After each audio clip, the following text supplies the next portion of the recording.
Pwede siya nakahiga, pwede rin nakatayo. So guys, meron tayong pangmalakasang item ngayon. So far ito, madaling dalhin, hindi bulky, at hindi space consuming. Mura lang to guys, 200 to 300 pesos, meron ka ng ganito. Etong malupit dyan. Meron siyang iba-ibang colors. Meron pa siyang tripod. Ang galing pala netong tripod guys, kanina nakita nyo nakaganon yan. O pwede mo siyang ma-reverse dito naman.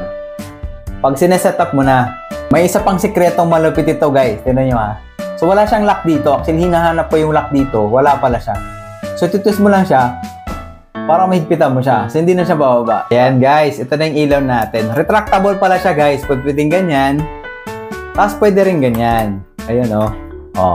So guys, via USB pala yung port niya. So ito lang kailangan mo. Ito na siya. Uy. So pwede ka mag-switch ng ilaw.